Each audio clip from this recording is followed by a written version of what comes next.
Kapwa bumaba ang trust ratings nina PBBM at VP Sara ayon sa Pulse Asia Survey. Bumaba sa 32% ang trust rating ng Pangulo ngayong Disyembre mula 34% noong Setyembre. Pero pagdating sa performance rating, bahagya itong tumaas sa 34% mula sa dating 33%.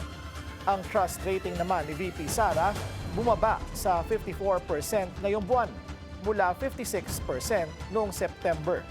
Tumaas naman sa 56% ang kanyang performance rating mula sa dating 55%.